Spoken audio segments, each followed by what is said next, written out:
లకు రాసిన పత్రిక 1వ అధ్యాయం. దేవుని చిత్తము వలన క్రీస్తు యేసు అపోస్తలుడైన పౌలు ఎఫెసులోనున్న పరిశుద్ధులను క్రీస్తు యేసునందు విశ్వాసులను అయిన వారికి శుభమని చెప్పి రాయినది.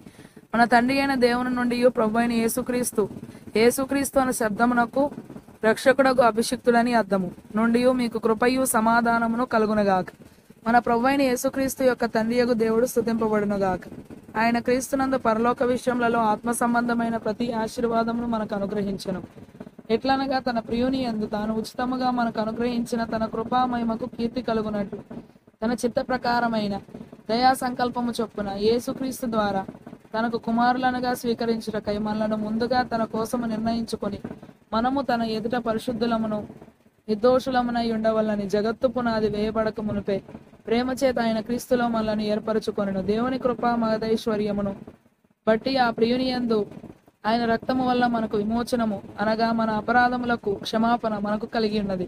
కాలము సంపూర్ణమైనప్పుడు జరగవలసిన ఏర్పాటును బట్టి ఆయన తన దయా సంకల్పము చొప్పున తన చిత్తమును గూర్చిన మర్మమును మనకు తెలియజేసి మనకు సంపూర్ణమైన జ్ఞాన వివేచన కలుగుటకు ఆ కృపను మన ఎడల విస్తరింపజేసను. ఈ సంకల్పమును బట్టి ఆయన పరలోకంలో ఉన్నవే గాని భూమి మీద ఉన్నవే గాని సమస్తమును క్రీస్తునందు ఏకముగా సమకూర్చవలనని తనలో తాను నిర్ణయించుకొనెను.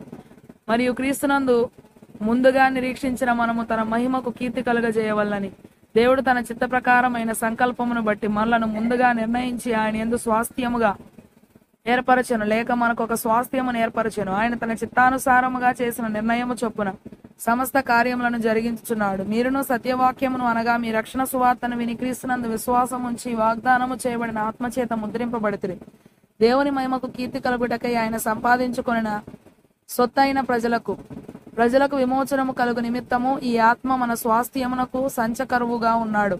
ఈ హేతువు చేత ప్రభువైన యేసునందలి మీ విశ్వాసమును గూర్చియు పరిశుద్ధులందరి ఎడల మీరు చూపుచున్న విశ్వాసమును అనేక ప్రాచీన ప్రతులలో ప్రేమను అని పాఠాంతరము గూర్చియు నేను వినినప్పటి నుండి మీ విషయమై మానక దేవునికి కృతజ్ఞతాస్తుతులు చెల్లించుచున్నాను. మరియు మీ మనోనేత్రములు వెలిగింపబడినందున ఆయన మిమ్మల్ని పిలిచిన పిలుపు వలనైన నిరీక్షణ ఎట్టిదో పరిశుద్ధులలో ఆయన స్వాస్థ్యం యొక్క మహిమైశ్వర్యం ఎట్టిదో ఆయన క్రీస్తునందు వినియోగపరిచిన బలాతిశయమును బట్టి విశ్వసించు మన యందు ఆయన చూపుచున్న తన శక్తి యొక్క అపరిమితమైన మహాత్మ్యం ఎట్టిదో మీరు తెలుసుకొనవల్లని మన ప్రభువైన యేసుక్రీస్తు యొక్క దేవుడైన మహిమ స్వరూపియగు తండ్రి తను తెలుసుకొనుట యందు మీకు జ్ఞానమును ప్రత్యక్షతయను గల మనస్సు అనుగ్రహించున్నట్లు నేను నా ప్రార్థనల యందు మిమ్మల్ని గూర్చి విజ్ఞాపన చేయుచున్నాను. ఆయన ఆ బలాతిశయము చేత క్రీస్తును మృతులలో నుండి లేపి సమస్తమైన ఆధిపత్యము కంటెను, అధికారము కంటెను, శక్తి కంటెను, ప్రభుత్వము కంటెను ఈ యుగమునందు మాత్రమే గాక రాబోవు యుగమునందును పేరు పొందిన ప్రతి నామము కంటెను ఎంతో హెచ్చుగా పరలోకమునందు ఆయనను తన కుడిపార్శ్వమున కూర్చుండబెట్టుకొని ఉన్నాడు. మరియు సమస్తమును ఆయన పాదముల క్రింద ఉంచి సమస్తము పైని ఆయనను సంగమునకు శిరస్సుగా నియమించను.